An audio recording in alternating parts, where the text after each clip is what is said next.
बद्रीनाथ में है, जैसे श्रीरंगम में है, तिरुपति में है, ऐसे 8 भगवान विष्णु के साक्षात जो स्वयं प्रकट हुए इस संसार में, इस धरती में, उसमें से एक है ये मुक्तिनाथ। तो भगवान विष्णु की ऐसे बुद्ध लोग भी यहाँ पे मानते हैं, बुद्धिस्ट लोग भी मानते हैं अलग रूप में, पर ये भगवान विष्णु की एक मूर्ति है, विग्रह है।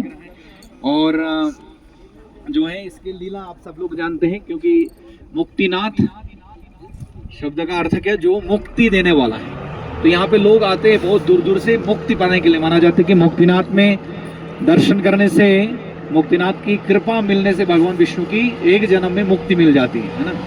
तो ये इसलिए उस मनोभाव के साथ हमें दर्शन करते जाना चाहिए। अभी भी कुछ लोग बात कर रहे हैं हरे कृष्णा। तो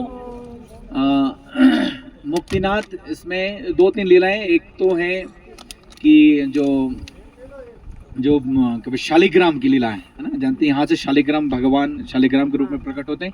ये गंडकी नदी हम लोग जा रहे हैं, काली गंडकी, उसके ऊपर जाएंगे तो सबसे ऊपर एक दामोदर कुंड है, तो वहां तक तो नहीं जा पाएंगे, कभी भविष्य में किसी को मौका मिले तो। मतलब ये मुक्तिनाथ के भी ऊपर है, जिस कुंड से जैसे नर्मदा नदी प्रकट होते हैं ना अमरकंटक, उसी प्रकार दामोदर कुंड से वो प्रकट होते हैं। और वहां पे ही पत्थर काट के ये शालिग्राम शिला बनते हैं, जो नीचे गिरते गंडकी नदी में, है ना।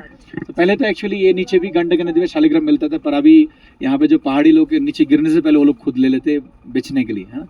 तो इसमें यह है कि जो भगवान विष्णु वृंदा देवी तुलसी महारानी, जो शालिग्राम तुलसी शालिग्राम विवाह जानते हैं आप लोग, है ना। तो इसमें जलंधर के रूप में आते। तो जलंधर जो है एक असुर जो है, मैं ब्रीफली बता रहा हूँ क्योंकि जानने से पहले इसका जानना अच्छा है। तो ये दुर्गा देवी और शिव, है ना, ये तपस्या करते थे और दुर्गा देवी के पीछे पड़ गई ये जलंधर नामक ये जो असुर है। और बाद में पर जलंधर की ये पत्नी थी कौन, वृंदा। तो पर वो सती स्त्री थी और शिव जी के महान भक्त थे।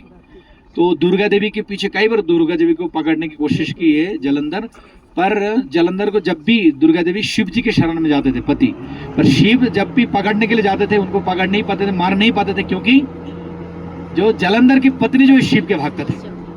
तो इसलिए शिव अगर चाहते हुए भी वो जलंधर को कुछ मार नहीं सकते थे, क्योंकि जलंधर की पत्नी की तपस्या के कारण, तो ये सती जो पत्नी उनकी इतनी शक्ति होती है ना। तो बाद में भगवान विष्णु के शरण में गए। तो भगवान विष्णु, देखिए शिव जी भी भगवान विष्णु के शरण में जाते, कई बार ऐसे हुआ था ना। शिव के साथ जैसे काशी जो काशी के नरेश राजा है, उनके साथ भी इस प्रकार वो लड़ाई में हार गए। बाद में शिव जी भगवान कृष्ण के शरण में गए। जैसे हम भस्मासुर की लीला में जानते हैं, शिव भस्मासुर से बचने के लिए भगवान विष्णु के शरण में गए।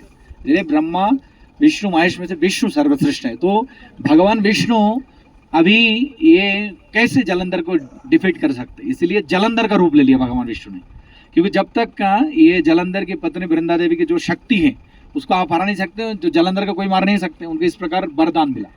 तो भगवान विष्णु जो है, मैं संक्षिप्त में बता रहा हूँ, भगवान विष्णु जलंधर के रूप लेकर वृंदा देवी के पास जाते हैं और वृंदा देवी को पता नहीं चलते कि ये उनके पति है क्या कोई और है, क्योंकि वो रूप ऐसे ले लिया भगवान विष्णु ने। और उनके संग के कारण एक प्रकार से उनके पतिव्रता जो धर्म है, सतीत्व है, वो खत्म हो जाए, नष्ट हो जाते। और तब जाके शिव जी उनको एक प्रकार से जलंधर को विष्णु के सहायता से वध करते। तो इसलिए जब बाद में वृंदा देवी की ये पता चलती कि जो मेरे पति के रूप में जो आया वो असल में मेरे पति नहीं है, वो कौन है, विष्णु है। तो विष्णु को ये श्राप दे दिया, और श्राप दे दिया तुम पत्थर के रूप में रहोगे इस स्थान में, है ना। तो ये माना जी यहाँ पे भगवान विष्णु आते हैं, पत्थर शालिग्राम के रूप में प्रकट होते हैं, और साथ में यहाँ पे मुक्ति मिलते हैं भगवान विष्णु को उस श्राप से। और बाद में जो तुलसी देवी जो भस्म हो जाते हैं, अपने आप को शरीर में अग्नि प्रज्वलित करके वो अपने आप को शरीर नष्ट कर देते हैं, और उनके भस्म से वे तुलसी के पौधा आते हैं। तो इसलिए माना जाता है यहाँ पे भगवान विष्णु के चरण में तुलसी पत्ता भी दे सकते हैं। लिखा है नहीं लिखा है? तो तुलसी ऐसे भगवान विष्णु तत्व में तुलसी हम अर्पण करते हैं भगवान विष्णु के चरण में। तो यहाँ पे जो लोग आते हैं तुलसी अर्पण करते हैं, क्योंकि तुलसी जो है, तब से तुलसी जो है ये भगवान विष्णु के अति प्रिय बन गए। ऐसे भगवान विष्णु की सेवा करते हैं हमेशा लक्ष्मी जी, पर ये तुलसी जो है भगवान विष्णु के लक्ष्मी जी भी अति प्रिय माना जाते हैं। क्योंकि लक्ष्मी जो है, भागवतम कहती है कि लक्ष्मी देवी कभी कभार अपने भक्तों की बुलाने से भगवान विष्णु की चरण सेवा छोड़कर चले जाती है। बोला था ना आप लोग, में बोला था ना एक बार, कब बोला थे, दिवाली का समय है ना, 11 को तो दिवाली में इतने लोग बुलाते हैं भोपाल में, लक्ष्मी जी आ जाएंगे ना कभी, तो लक्ष्मी जी कभी कभार पति को छोड़ के, अरे मेरे भक्त तो बुला रहे पूरे संसार में तो सारा तो लक्ष्मी के भक्त है। पर भागवतम कहते हैं कि वृंदा देवी किसी भी स्थिति में भगवान कृष्ण के विष्णु के चरण को नहीं छोड़ती, इसलिए बिना तुलसी के भोग भी नहीं लगते, तुलसी के बिना भगवान कुछ भी ग्रहण नहीं करते।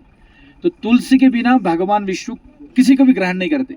अगर तुलसी के बिना भगवान विष्णु भोजन ग्रहण नहीं करते तो हमारे शरीर में अगर तुलसी नहीं होगा तो भगवान विष्णु हमें ग्रहण करेंगे?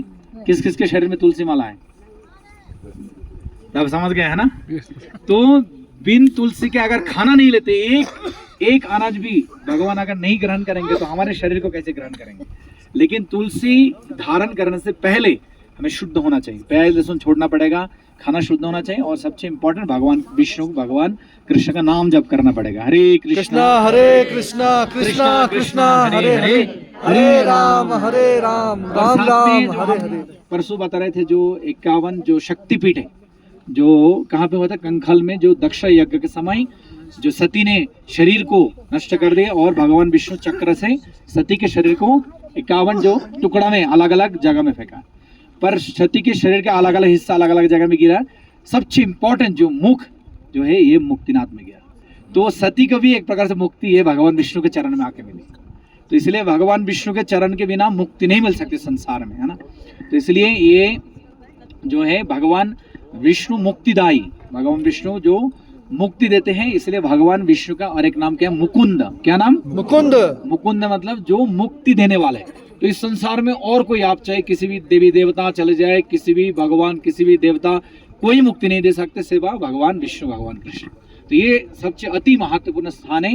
भगवान का नाम जप करते हुए चलना है, भगवान का स्मरण करते हुए चलिए, ताकि हमारी जो यात्रा है ये सफल हो। हम भौतिक चीज मांगने के लिए नहीं आए इतने दूर, इतने क्यों आए? ताकि भगवान की कृपा से हमें मुक्ति। कौन सी मुक्ति? ऐसे नहीं, भौतिक संसार में लोग बहुत ज्यादा परेशान हो जाते हैं ना, बुजुर्ग लोग, प्रभु जी गुरु जी हमें मुक्ति दिला दीजिए, ये लड़का परेशान कर रहे, लड़की बहू, ये सब लोग परेशान हो गए, वो मुक्ति नहीं है।